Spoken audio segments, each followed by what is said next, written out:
Hey guys. So the other day, if you saw it on my stories, the Transform Fitness page, I posted the reasons that people train. And among those reasons I posted was that training is a hedge for life. And some people ask me, in practical terms, what does that mean? On one of the slides I had put that sickness, wellness, fitness spectrum, and that each day we live or each time we train, what we are effectively aiming to do is to tick that meter closer to, if you're on the sickness side of it, you're looking to achieve wellness first. If you're beyond wellness, right, you're in reasonably good shape, your blood numbers are good, you get a physical from the doctor and the doctor tells you, yeah, your numbers look like pretty good, you could stand to maybe lose a couple pounds, but in general, you're in good health. Then you're looking to achieve fitness.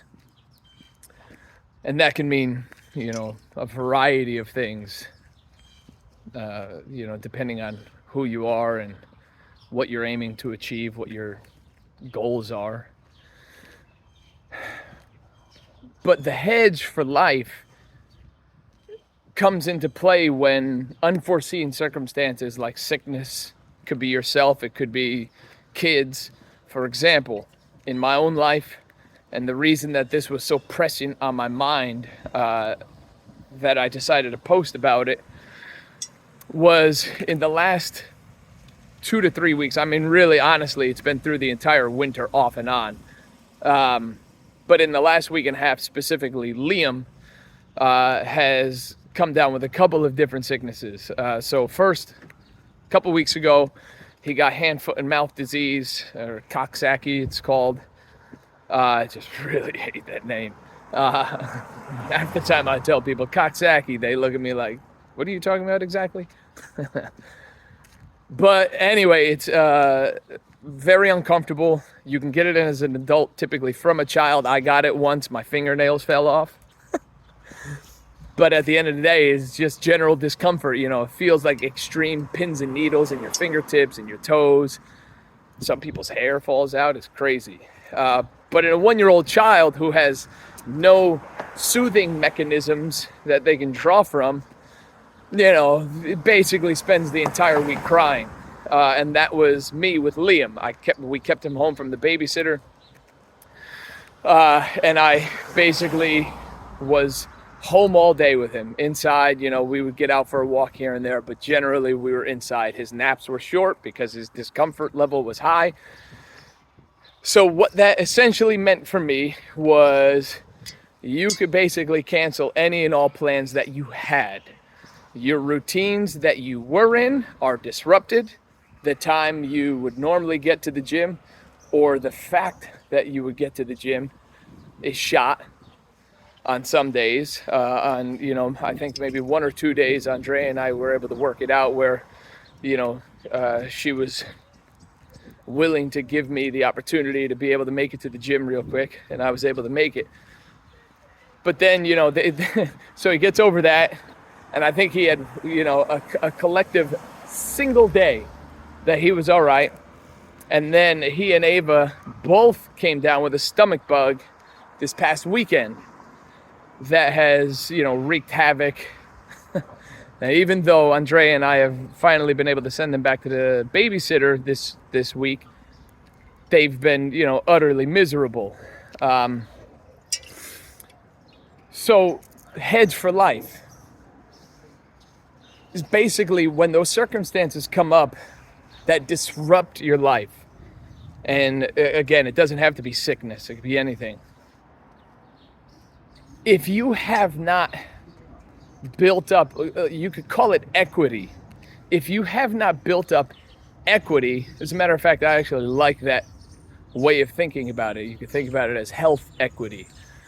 If you have not built up that equity in your health, in your routines, in your discipline of, hey, one of the things that I do is I get outside and go for a walk, or I get outside and I go for a hike, or I get to the gym, or I eat well, and it's just how you identify yourself. If you have not yet gotten to a place where that's the way that your brain is wired, then those disruptions can set you back dramatically. And I know I've had, so many conversations with people, along my journey as a personal trainer, as a coach, and, just as a friend, as people come to me for advice or with problems where they are trying to start out on this journey, and something comes up and it just completely throws them off, and then they never get back to it. They never get back to their goal of, getting to the gym X amount of days a week. They never get back to even pursuing the goal, losing weight, or, fill in the blank. They just never get back to it. So the idea of training for the purpose of creating a hedge for life, or equity in your life, is always seen from that perspective of preparing for the unforeseen circumstances that inevitably will come your way, because they will come. My example is, one that's so common, and it was only a week. Sometimes, people face circumstances where they are taken out for weeks or months, and sometimes the phases last years. Again, to draw from my own experience, when I first started my fitness journey, it was at a CrossFit gym, and my first 6 months, I was gung-ho. I was running there 2 miles, doing my workout, running home.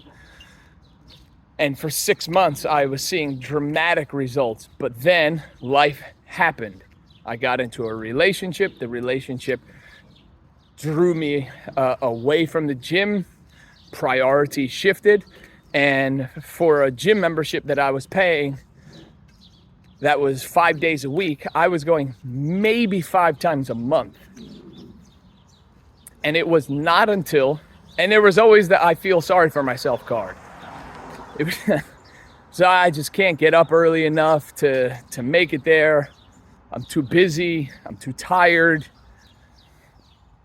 And there's nothing wrong with feeling that way sometimes. But at the end of the day, it came down to the fact that I was not making it a priority. Because the moment that light switched for me, the moment that I decided, no, this is a priority, a real priority for me, then everything changed. Then all of a sudden I could wake up early enough. Then all of a sudden I could make it there before I went to work. And things have never been the same since. So I encourage you, maybe thinking about that hedge for life for you doesn't pertain to training, physically anyway. Maybe it pertains to your mental well-being, your spiritual well-being. Again, I mentioned in the post in small print, should have made it larger, that our training is so much more than physical fitness, or our fitness is so much more than physical fitness. It's how we think about ourselves, how we think about others, our relationship with our family, our neighbors, God. It encompasses so many different things. But for me, what I have staked my life on is I believe that the progress that I have made in my physical life has had the single greatest impact on the progress that I have achieved in all other areas of my life. They have been causally related, not just correlated. So I encourage you, if there are areas in your life that, maybe you need to do some reevaluation in, or if you need some encouragement, if you need accountability, if you need help, coming up with ideas of how you can shift things around in your life, please click the contact now link in the Transform Fitness bio. Reach out to me. Schedule that 10-minute call. Let's start a conversation. Let's see where it is that we can increase our capacity and begin creating that hedge for the unforeseen circumstances of life, or the equity that you can build into your own life. I look forward to talking. I hope you guys enjoy the rest of this absolutely stunning day. Take care, guys.